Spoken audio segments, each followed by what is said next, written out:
Assalamu alaikum. Today we will return to the cow story, Surat al-Baqarah, the chapter titled The Cow. And in this chapter, we will focus on the Banu Israel who were taken out of Egypt from slavery by Musa, their special prophet sent to them. Musa was extremely strong, and that's why he was given the Banu Israel who turned into Yehud when they disobeyed, which was practically right away.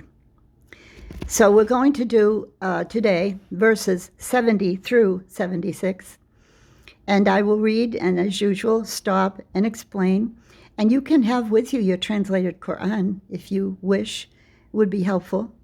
And then you can hear a little bit of my take on it after, of course, I've read the tafsir. But somehow I think when you're sent to your own qawm, American to Americans, it helps, I think. The delivery helps. It isn't as obscure. Inshallah. أعوذ بالله من الشيطان الرجيم بسم الله الرحمن الرحيم قالوا ادع لنا ربك يبين لنا ما هي إن البقرة تشابه علينا وإنا إن شاء الله لمهتدون قال إنه يقول إنها بقرة لا ذلول تثير الأرض ولا تسقي الحرث مسلمة لا شية فيها قالوا الآن جئت بالحق فذبحوها وما كادوا يفعلون. They said to Musa, call your Lord and clarify to us what are you talking about? ما هي? What is this baqarah? What is this cow you're talking about? إن البقرة تشابه علينا. All cows look the same to us. وإنا إن شاء الله لمهتدون. And then we will be, inshallah, guided. They said. قال إنه يقول إنها بقرة لا ذلول تثير الأرض ولا تسقي الأرض. He said, that Allah said, it is a cow which does not till the fields and does not give water to the fields. This cow is musallamatun. You see the root salama, salam. It's very peaceful cow. It doesn't have any blemishes in it. It's not a weird cow. La shiyata fiha. This means it doesn't have blemishes. It's one color. And then they said, oh, now you're coming with the truth. فَذَبَحُوهَا. So they slaughtered the cow, as they were ordered to do. And this one, وَمَا كَادُوا يَفْعَلُونَ. مَا كَاد in Arabic. Yeah, كَادُوا. It means you nearly didn't do it. So if you just say it like that in English, yeah, they almost didn't do it. They really didn't want to do it because basically their nature is disobedient. Didn't we say that in one of our titles? وَإِذْ قَتَلْتُمْ نَفْسًا فَدَارَأْتُمْ فِيهَا وَاللَّهُ مُخْرِجٌ مَا كُنْتُمْ تَكْتُمُونَ. It says, or Allah says, Allah reveals, they killed someone. Now, who was this? فَدَارَأْتُمْ فِيهَا. This was a hidden subject. Allah is saying, when you kill someone. If you saw the old film, The Ten Commandments, you know that there's a story in there which isn't necessarily true, because when you read the ahadith and you read the tafsir, there's nobody deliberately, absolutely mentioned here. So if you saw the Ten Commandments, as I did, it's a very old film, probably, oh my goodness, 70 years old. It's a beautiful film. Oh, the production, the characters, Charlton Heston as Musa. They've done many remakes. And that's why we're not supposed to portray the prophets, because it sticks in everyone's mind. Charlton Heston as Musa. No matter how many remakes they've done since then, none can compare to the film The Ten Commandments, which, by the way, was forbidden in all the Arab world. It's forbidden because, well, the story would be that we're not supposed to portray prophets. However, the film as a whole was good. It was done very well, and without complimenting the film too much, because you're not supposed to portray physically the prophets, for that very reason, that nothing can compare to that first version. I'm not going to forbid you from that first version. Know why? Because there's far more benefit than harm.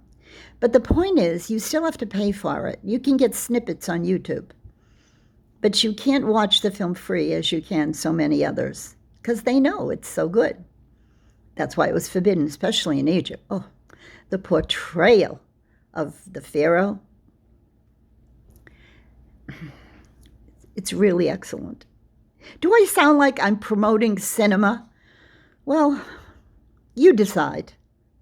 You know, الحرام بين وحلال بين وبينهم متشابهات.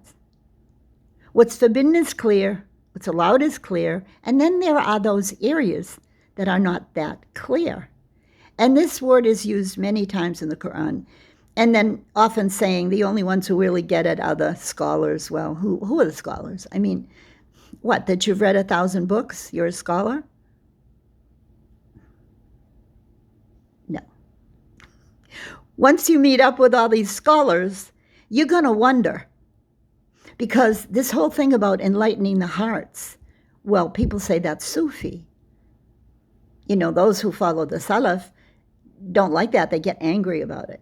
You know, oh, you sound like a Sufi. You know, your heart has moved and you are enlightened.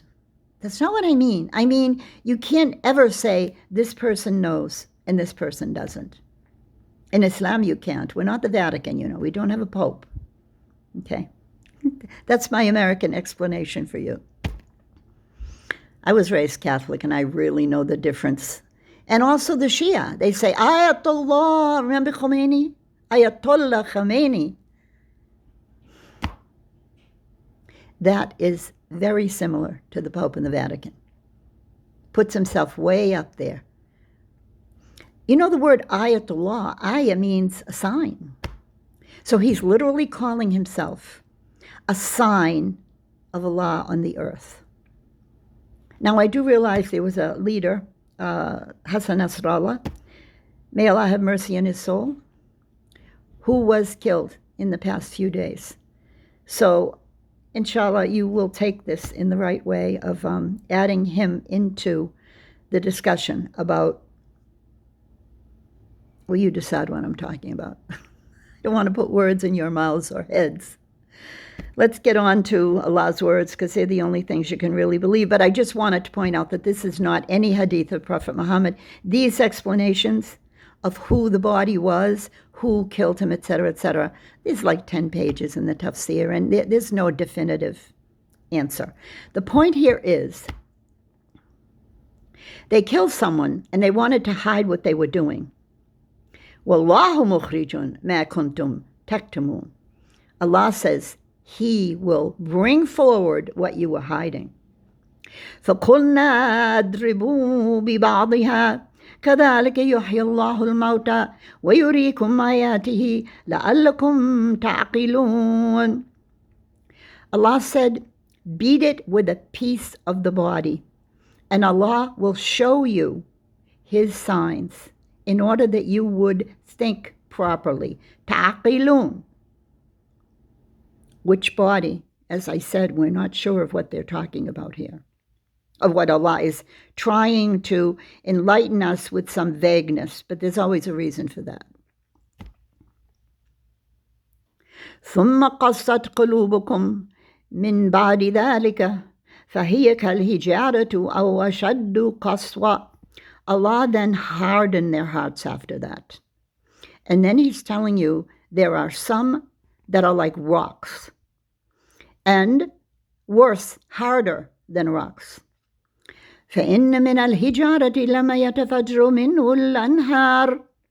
There are rocks, some of them, the rivers burst through them. I saw that in the mountains in North Carolina, literally. I took pictures of it. Rocks being broken by the strength of the river. Black Mountain. Don't miss that spot. Unfortunately, they just had terrible result of the hurricane. وَإِنَّ مِنْهَا لَمَّا يَشَقَّقُ فَيَخْرُجُ مِنُّ الْمَاءُ. End of those rocks get split and water bursts forth. وَإِنَّ مِنْهَا لَمَّا يَحْبِتُ مِنْ خَشْيَةِ اللَّهِ. And there are those who literally يَحْبِتُ, it means إحباط, to be like down in a situation of total submission. مِنْ خَشْيَةِ اللَّهِ, because now they're aware of Allah's power. وَمَا اللَّهُ بِغَافِلٍ أَمَّا تَعْمَلُونَ. Allah knows what they're doing. He is not ghafil. Ghafil means unaware. أَفَتَطْمَعُونَ أَن يُؤْمِنُوا لَكُمْ وَقَدْ كَانَ فَرِيقٌ مِّنْهُمْ يَسْمَعُونَ كَلَامَ اللَّهِ ثُمَّ يُحَرِّفُونَهُ مِنْ بَعْدِ مَا عَقَلُوا وَهُمْ يَعْلَمُونَ. Allah questions the reader here. Do you think that they are going to believe in you? Is this specifically Musa? No, this could be anyone who's giving them the truth. And then Allah's backing it up. وَقَدْ كَانَ فَرِيقٌ مِّنْهُمْ يَسْمَعُونَ كَلَامَ اللَّهِ ثُمَّ يُحَرِّفُونَهُ. Because a group of them heard the words of Allah. No, this is not past. يَسْمَعُونَ كَلَامَ اللَّهِ. They are hearing the words of Allah. Then they change the letters, the words, the meaning. ثُمَّ, and then يُحَرِّفُونَهُ مِنْ بَعْدِ مَا عَقَلُوا, after they understood. You see, this is the meaning of the Yahud. This is the true evil of those who understand, and they do the opposite. And then emphasis is put on the end of the verse. بَعْدَ مَا عَقَلُوهُ وَهُمْ يَعْلَمُونَ. After they understood it very well. يَعْقَلُوا, they understood it. And then what did they do? After they knew, this is just min ba'di ma aqaluhu wa hum ya'lamun. So you see Allah uses two verbs here. After they understood it very well, and they knew it. Ya'lamun. So they had a full, we would say in English, what? We say reading comprehension. Remember school? You couldn't just read it and pass the exam and write a nice essay and memorize the vocabulary words and put them in a sentence. It was a total disobedience after they had complete knowledge and awareness of what Musa was talking about from the very beginning of the cow story. Al-Bahu Bakara, kill a cow. Is that difficult? No, it wasn't difficult. They understood, but they're defiant. Yes, they're defiant. They know very well what they're doing now in Philistine and in Lebanon. Oh, you want to defy Allah? Be my guest, and we will wait and watch your demise, inshallah. وَذَلَقُوا الَّذِينَ آمَنُوا قَالُوا آمَنَّا. When they meet up with those who believe, they say, oh, we believe. وَإِذَا خَلَى بَعْضُهُمْ إِلَى بَعْضٍ. And when they're alone together, قَالُوا أَتُحَدِّثُونَهُمْ بِمَا فَتَحَ اللَّهُ عَلَيْكُمْ لِيُحَاجُّوكُمْ بِهِ عِنْدَ رَبِّكُمْ أَفَلَا تَعْقِلُونَ. What do they say when they're alone together? Are you going to explain the truth of Allah's words to the others who are not us? Don't you get it? أَفَلَا تَعْقِلُونَ. It's like they're saying, no, you can't teach these non-whatever. I don't use the word Jew. I say Banu Israel or Yehud. That's why they put such stumbling blocks in so many areas, like Arabic language teaching. They don't want you to get it, but Allah wants you to get it. And inshallah you will, when you deserve it, and when there are people who go forth to totally expose their plots, oppose their plots, and then fight them. Inshallah, may Allah allow me to be of those people and help you, because the Quran, the words of Allah, it's the only real truth you'll ever be able to depend on. Inshallah. Assalamu alaikum wa rahmatullahi wa barakatuh.